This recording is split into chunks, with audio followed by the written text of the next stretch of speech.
성탄절은 하나님께서 아들 예수님을 이 세상에 보내주신 예수님의 탄생을 기념하는 날입니다.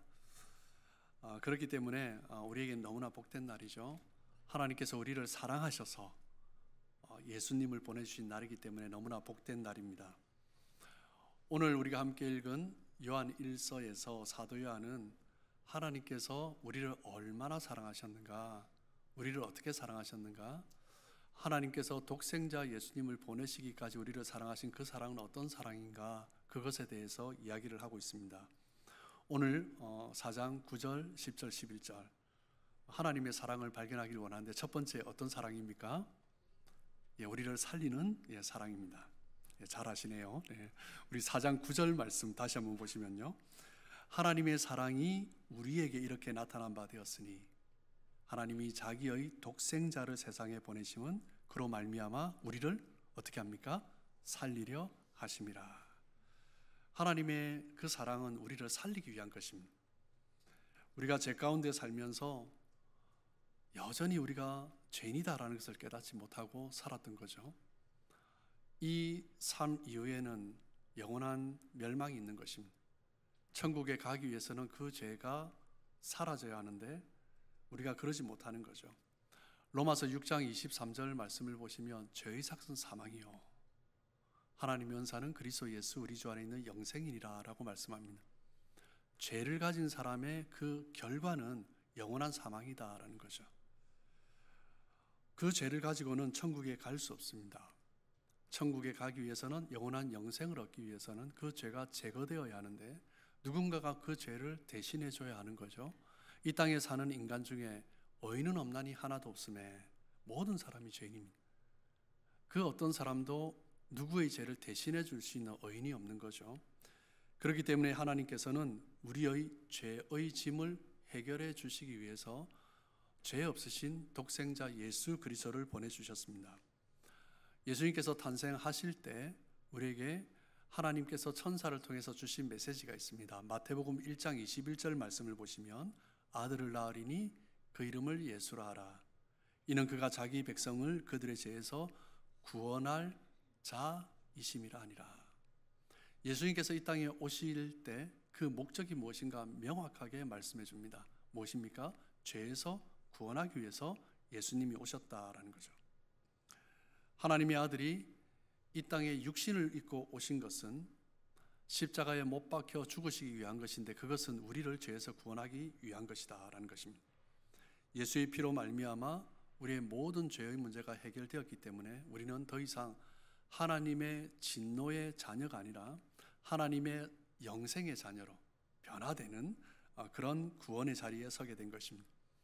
요한복음 3장 16절 우리 다 암송하시는 말씀이죠. 우리 같이 한번 암송해 볼까요? 자, 시작. 하나님이 세상을 이처럼 사랑하사 독생자를 주셨으니 이는 그를 믿는 자마다 멸망하지 않고 영생을 얻게 하려 하심이라. 하나님께서 우리를 사랑하셔서 영생을 주시기 위해서 독생자 예수 그리스도를 보내주셨습니다. 독생자 예수님을 보내주셔서 십자가에 못 박히게 하신 거죠. 그러므로 우리의 죄를 대신, 우리의 죄의 삭을 예수님이 대신 지신 것입니다. 그래서 우리는 죄에서 구원함을 받는 거죠. 그래서 그 예수 그리스도를 믿기만 하면 누구든지 멸망하지 않고 영생을 얻는다라는 거예요. 누구든지 믿기만 하면. 그렇다면 믿는다라는 것은 무엇을 의미합니까? 바로 예수 그리스도가 메시아이시다, 그리스도이시다. 그리스도는 하나님의 아들이시다. 살아계신 하나님의 아들이시다. 예수는 그리스도시고 살아계신 하나님의 아들이시다. 그것을 믿는 것이 우리의 믿음이어야 한다라는 것입니다. 예수님만이 우리를 죄와 저주에서 해결해 주실 수 있는 메시아이시고 그리스도이시고, 예수님이 지금도 살아계셔서 역사하시기 때문에 그 그리스도 안에 있으면 영원한 생명을 얻을 수 있다는 거죠. 자, 그렇다면 예수님을 믿는데 사람들마다 믿음의 모양이 다르고 믿음의 정도가 다릅니다. 그렇다면 어느 정도 믿어야 나는 정말 예수님을 믿는 사람이다, 어느 정도 믿어야 나는 천국을 갈 수 있는 사람이다 확신할 수 있습니까? 어떤 사람은 예수님을 믿으면서 기쁘게 헌신하며 살아갑니다. 믿기 때문에 말씀으로 오신 예수님, 그 말씀대로 살려고 하고 그 말씀에 순종해서 살아가려고 합니다. 그 말씀대로 살기 위해서 그냥 시켜서가 아니라 자원해서 기쁨을 하는 사람이 있습니다. 어떤 사람은 자신의 삶을 헌신해서 내 삶을 다 바쳐서 헌신하기도 하고, 어떤 사람은 나의 재산을 바쳐서 하나님의 영광을 위해서 헌신하는 사람도 있습니다. 자신의 생명을 하나님 위해서 드리겠습니다라고 정말 평생을 또한 어느 지역으로 가서 헌신하는 그런 사람도 있습니다. 우리가 그 믿음의 정도까지 되어야, 그런 자세로 살아야 구원을 얻을 수 있다라고 한다면 구원 얻기가 정말 쉽지 않겠죠. 그런데 참 다행스럽게도 성경에서는 뭐라고 말을 하냐면, 누구든지 믿기만 하면, 누구든지 무조건 예수 그리스도를 믿기만 하면 영생을 주신다라고 말씀합니다. 성경에는 너희가 이 정도까지는 믿어야 구원을 얻는다라는 말씀이 없습니다. 성경에서 믿음의 정도에 대해서 말을 하는 구절이 하나가 있는데 무엇이냐면, 너희가 겨자씨만한 믿음만 있어도 구원을 얻는다라고 말씀하세요. 그 능력 가운데 살아갈 수 있다 하세요. 겨자씨만한 믿음이 뭐냐면, 그냥 제 여기 뭐 털이 묻어 쪽 뗐잖아요, 그죠? 이 정도 수준입니다. 그냥 보이지 않는, 눈에 보이지 않는, 정말 자세히 봐야 보이는 그 씨가 겨자씨입니다. 얼마나 감사한지, 우리에게 그런 믿음만 있어도 구원을 얻는다라고 말씀하세요. 예수님이 십자가에 못 박힐 때 양편의 두 강도가 함께 십자가에 못 박혔습니다. 이 두 강도는 어떤 사람입니까? 그 당시 십자가형에 못 박힌다라는 것은 가장 흉악한 범죄를 저지른 사람만 십자가에 못 박혔습니다. 이 두 강도는요, 그런 흉악한 죄를 저지른 정말 극악무도한 범죄자들입니다. 그런데 이 두 강도의 공통점은 뭐냐면, 예수님이 십자가에 못 박혀서 중간에 있는데 양쪽에서 예수님을 비방하기 시작하는 거예요. 마태복음 27장 44절 말씀을 보시면, 함께 십자가에 못 박힌 강도들도 이와 같이 욕하더라. 그냥 비방한 것이 아니라 그냥 욕을 한 거예요. 자기들도 십자가에 못 박혀 있으면서 죄 없으신 예수님을 향하여서 이 흉악범들이 욕을 하는 것입니다. 그런데 예수님께서 그 십자가상에서 계신 모습이 우리랑 다르다라는 것을 느끼기 시작한 것입니다. 예수님의 말씀이, 예수님의 사랑이 그 십자가상에서도 흘러나오는 거죠. 그래서 이 두 강도 중에 한 강도가 서서히 변화되기 시작합니다. 그러면서 고백하기를, 누가복음 23장 42절 말씀을 보시면, 예수여 당신의 나라에 임하실 때 나를 기억하소서. 여러분, 이 고백이 어떤 고백입니까? 당신의 나라, 이 나라가 아니라 당신의 나라에 가실 때 또 다른 세계가 있다라는 것을 믿기 시작하는 거예요. 이분을 볼 때. 그리고 당신의 나라, 이 나라의 주인이 이분이다라는 것을 경험하기 시작하는 것입니다. 예수님이 메시아다라는 것을 십자가상에서 깨닫기 시작하는 거예요. 바로 옆에서 욕을 하다가 예수님을 향하여서 이 강도는 변화되기 시작합니다. 이 강도의 모습을 보시고 누가복음 23장 43절에 예수께서 말씀하십니다. 내가 진실로 너에게 이르노니 오늘 네가 나와 함께 낙원에 있으리라. 이 장소에서 죽게 되지만 너는 나와 함께 낙원에 이를 것이다. 여러분, 이 강도에게는 믿음이 있었습니다.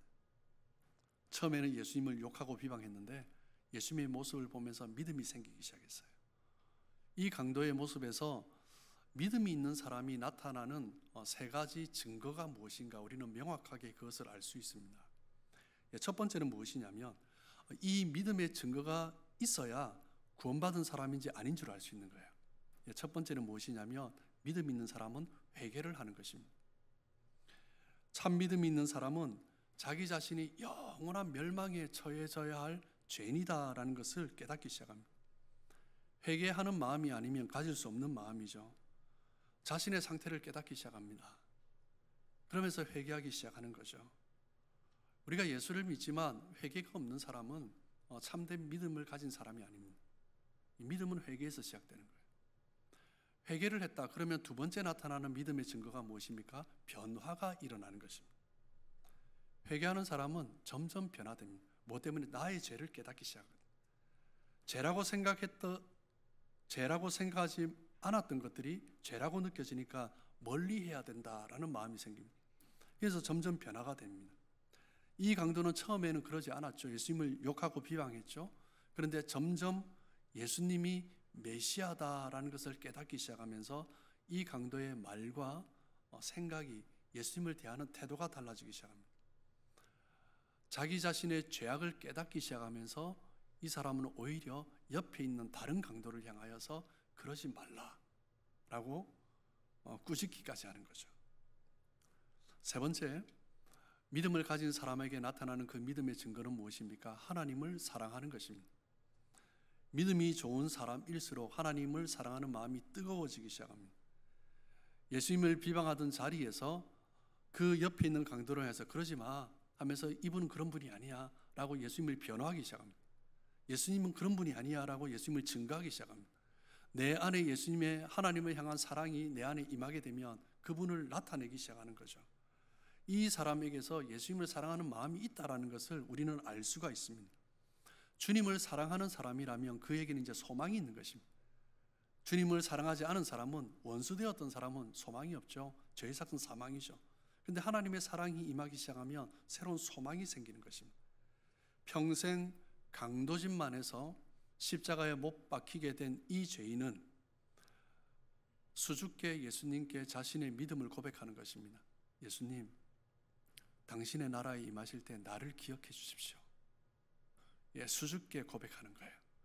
이 죄인이 차마 하나님의 자녀가 되겠습니다라고 말하지 못하고 나를 기억해 주십시오. 이것이 믿음인 거죠.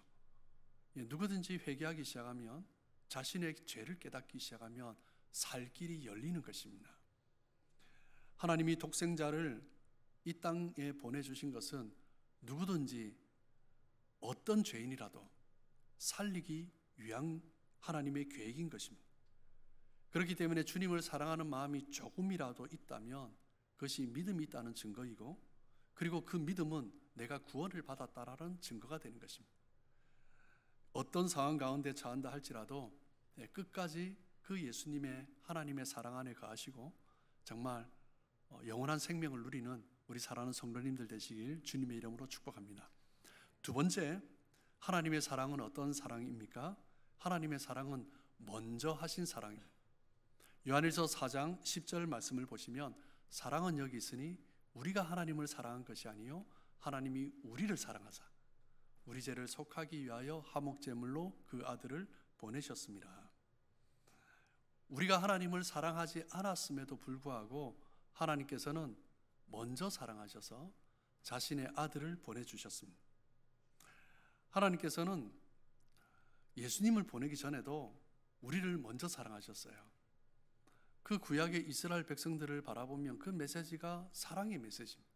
사랑의 자리로 돌아오라는 거죠. 그 이전부터 하나님은 그 백성들을 사랑하셨습니다. 천지 창조 때부터 사랑하셨습니다. 6일 동안 천지를 만드셨잖아요. 천지를 만드실 때 모든 만물을 다 만드시고 마지막에 사람을 만드셨어요. 뭐 때문에요? 이 사람이 필요한 모든 것들을 준비해 놓으신 거죠. 이 사람은 하나님의 형상을 닮은 존재이기 때문에 하나님이 정말 모든 것을, 필요한 것을 다 만드시고 그 다음에 사람을 만드시고 복 내려주신 것입니다. 창세기 1장 28절을 보시면 하나님이 말씀하시죠. 생육하고 번성하여 땅에 충만하라. 땅을 정복하라. 바다의 물고기와 하늘의 새와 땅에 움직이는 모든 생물을 다스리라. 만들자마자 이런 복을 주시는 것입니다. 하나님은 천지를 만드실 때부터 사랑하셨습니다. 사람이 사랑받을 만해서 사랑한 것이 아니라 하나님을 닮았기 때문에 사랑하시는 것입니다. 예수님이 오시기 전에도 사랑하셨고, 하나님은 앞으로도 변함없이 영원히 하나님의 형상을 닮아 지음받은 하나님의 백성들을 사랑하는 것입니다. 우리 인간들을 다 사랑하는 거예요. 히브리서 13장 8절 말씀을 보시면, 예수 그리스도는 어제나 오늘이나 영원토록 동일하시니라. 하나님은 우리를 사랑하십니다. 예수님은 이 세상 모두를 사랑해서 이 땅에 육신을 입고 오셨습니다. 그 사랑은 어제나 오늘이나 영원토록 동일합니다. 그 사랑은 변함이 없습니다. 그 사랑은 완전하고 절대적인 사랑입니다. 우리가 사랑스러워서 사랑하는 것이 아니라 그 하나님께서 사랑하는 그 마음 때문에 우리를 사랑하시는 것입니다. 우리가 어떤 행동을 해서 사랑하는 것이 아니라 이미 마음에 우리를 사랑하는 마음이 있기 때문에 사랑하시는 것입니다. 로마서 5장 8절에 우리가 아직 죄인 되었을 때 그리스도께서 우리를 위하여 죽으심으로 하나님께서 우리에 대한 자기의 사랑을 확증하셨느니라. 심지어 우리가 죄인이었을 때, 심지어 우리가 하나님과 원수된 관계 속에 있을 때, 그럼에도 하나님 우리를 사랑하시고 우리에게 그 사랑을 보여주신 것입니다. 하나님은 이 세상 사람들이 그 하나님의 사랑을 알도록 하기 위해서 독생자를 보내주신 거예요. 화목제물로 보내주신 거예요. 그런데 안타깝게도 많은 사람들이 그 사랑을 깨닫지 못합니다. 깨닫지 못할 뿐만 아니라 어떤 사람은 들으면서도 자꾸 거부를 합니다. 그럼에도 하나님은 여전히 사랑하시고 여전히 우리에게 그 사랑의 손을 내밀고 계시는 거죠. 그 사랑을 경험하고 누리시는 복된 삶 되시길 주님의 이름으로 축복합니다. 세 번째, 하나님의 사랑은 어떤 사랑입니까? 하나님의 사랑은 흘려보내야 하는 사랑입니다. 요한일서 4장 11절 말씀을 보시면 사랑하는 자들아 하나님이 이같이 우리를 사랑하셨은즉 우리도 서로 사랑하는 것이 마땅하도다. 하나님이 우리를 사랑하신 것은 우리가 사랑했기 때문에, 사랑스럽기 때문에가 아니죠. 우리의 모습에 관계없이 하나님은 우리를 사랑하신 것입니다. 우리가 하나님을 대적하고 원수되었던 자리에 깨닫지도 못했을 때 하나님은 사랑을 부어주셨습니다. 모든 것을 내어주신 거예요. 그 사랑을 받았기 때문에 우리는 사랑하는 것이 마땅하다라고 말을 합니다. 라브리 운동을 한 프랜시스 셰퍼 박사가 말을 하기를, 우리 그리스도인의 배지는, 배지라는 말은 우리의 표지가 되는 거예요. 정체성을 드러내는 거예요. 우리 그리스도인의 배지는 뭐라고요? 사랑이다 라고 말을 했습니다. 저 사람이 그리스도인이다 어떻게 알 수 있냐고요? 그 사람이 사랑하는 사람인가 아닌가, 그 사람의 말과 행동에 사랑이 있는가 아닌가, 그것을 보고 알 수 있다라는 거예요. 요한복음 13장 34절 35절에 예수님께서 말씀하시죠. 새 계명을 너희에게 주노니 너희가 서로 사랑하라. 내가 너희를 사랑한 것 같이 너희도 서로 사랑하라. 너희가 서로 사랑하면 이로써 모든 사람이 너희가 내 제자인 줄 알리라. 35절. 서로 사랑하라 라고 말씀하셨습니다. 무엇을 하든지 우리는 사랑해야 됩니다. 무엇을 하든지 우리가 사랑해야 되는 이유가 무엇입니까? 하나님께서 우리를 사랑하셨기 때문에, 그 사랑을 받았기 때문에 우리는 사랑해야 되는 것이 성도의 마땅한 본분입니다. 사랑할 때 그 사람이 성도인 것을 알 수 있습니다. 심지어 사랑하지 못할 수 있는 그런 상황에 처해도 끝까지 사랑하는 것, 때로는 마음이 어렵고 힘들지만 그 사랑의 마음을 잃지 않는 것, 이것이 성도의 표지입니다. 요즘 현대인들 가운데 많이 나타나는 병세, 증상, 대표적인 것이 우울증입니다. 시간이 흐르면 흐를수록 우울증이 더 심해집니다. 정말 많은 현대인들이 우울증으로 힘들어할 뿐만 아니라 많은 현대인들, 잘 모르지만 대다수의 현대인들이 우울증 증세를 가지고 다 살아가는 것이 정말 이 시대의 아픔입니다. 오스트리아의 심리학자 알프레드 애들러 박사는 심리학자로 특별히 우울증의 전문적인 그런 박사인데, 환자들이 우울증 환자들이 찾아온다고 합니다. 그러면 처방을 내리는데 어떻게 처방을 하냐면, 당신이 건강해지려면 2주간 무조건 나의 처방을 따라야 합니다. 그런데 이 처방은 어려운 것이 아닙니다. 무엇이냐면 이 2주 동안은 매일 내가 다른 사람들을 기쁘게 할 수 있는 일이 무엇일까 고민해보고, 그리고 그 고민한 것을 실천해라 라고 말을 합니다. 그냥 이 처방만 내려주는 거예요. 유명한 박사에게 찾아와서 우울증 치료를 위해서 왔는데 기대했던 것보다는 조금 싱거운 처방입니다. 그래서 많은 사람들이 실망하고 돌아간대요. 그런데 그 중에 어떤 사람들은 그 처방을 2주 동안 따라보는 거예요. 내가 옆에 있는 사람을 위해서, 가족을 위해서, 그리고 직장 동료를 위해서, 이웃을 위해서 내가 무엇을 하면 저 사람이 기뻐할까? 그것을 생각해 보는 거예요. 그리고 생각만 하는 것이 아니라 그것을 행동에 옮겨보는 것입니다. 그것을 그대로 따랐던 사람들은 금세 우울증에서 호전되는 것을 느끼고 찾아온다고 합니다. 여러분, 사랑받기 좋아하는데 사랑하기를 싫어하는 사람이 있다면 어떻게 될까요? 나는 사랑을 받는데 다른 사람은 사랑하지 않는 거예요. 주변의 사람들이 그 사람을 대할 때 어떻게 할까요? 점점 사랑에 인색해지기 시작합니다. 내가 사랑받기만 하면, 그리고 나누지 않으면 주변 사람들까지 인색해지는 거죠. 그러면서 점점 나에게 사랑을 누리지 못하니까 사랑이 메말라가는 거예요. 그것을 대표적으로 잘 보여주는 것이 이스라엘의 사해입니다. 사해는 왜 죽은 바다입니까? 요단강을 통해서 물이 계속 흘러와요. 저 헐몬의 이슬에서부터 흐른 물이 갈릴리 바다를 이루어서 요단강을 흘러서 전 이스라엘 국토를 동서를 흐르면서 사해까지 내려와요. 근데 사해에서 멈춰버리는 거예요. 끊임없이 물을 공급받았는데 나는 내보내지 않는 거예요. 그러면 그 물이 어떻게 돼요? 썩어가는 것입니다. 생명이 살 수 없어요. 물고기가 살 수 없습니다. 우리가 사랑을 받았다면 흘려보내야 되는 거예요. 흘려보내지 않으면 내가 메말라가는 것입니다. 사랑받았다면 사랑하는 것이 마땅한 것입니다.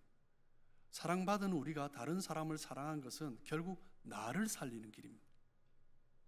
다른 사람을 사랑하지 않고 정죄와 비방하는 말을 일삼으면 결국 내가 메말라가는 거예요. 우리가 하나님을 사랑하고 그 사랑 안에 가하면 그 사랑에 충만해져서 사랑을 흘려보내게 되는 것입니다. 그러면 이웃을 사랑하는 거죠. 이웃을 사랑하다 보면 이웃을 향한 그 마음을 가지게 되고, 그러다 보면 우울증이 낫게 되는 거예요. 우울증보다 더 심한 질병도 낫게 되는 거예요. 왜 우리가 질병을 갖게 됩니까? 나에게 포커스를 두기 때문이에요. 내가 힘든 거예요. 자꾸 내 생각하는 거예요. 우리가 사는 길은 무엇입니까? 무엇을 하든지 사랑하는 마음으로 하는 것입니다. 하나님의 그 사랑 안에 거하기 때문에 우리는 사랑하는 마음으로 다른 사람들을 돌보며 살아가는 것입니다. 그럴 때 우리가 살아가는 세상은, 우리의 삶의 자리는 참 행복하고 밝고 살맛 나는 곳이 될 것입니다. 여러분의 삶의 자리가 그런 자리 되시길 축복합니다. 성경을 읽어보면, 특별히 복음서에 보면 예수님에 대해서 많은 이야기들이 있습니다. 예수님의 탄생 이야기부터 예수님의 행적, 예수님의 말씀, 그리고 예수님의 죽으심, 예수님의 떠나심에 대해서 이야기를 하고 있습니다. 그런데 그 이야기 중에서 가장 중요한 이야기는 무엇입니까? 하나님이 어떤 분이냐 하는 거예요. 그리고 하나님의 사랑을 깨닫는 것입니다. 그것이 가장 중요한 얘기입니다. 우리 모두는 멸망당할 수밖에 없고, 우리 모두는, 죄인인 우리는 죽을 수밖에 없는 그런 사람입니다.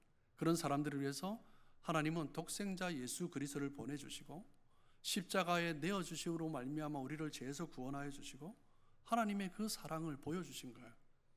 그 사랑을 깨닫기 시작하면 내 안에서부터 통곡이 나오는 것입니다. 내가 얼마나 죄인이었는가, 이런 나를 위해서도 사랑하신 그 은혜를 생각하면서 변화되기 시작하는 거예요.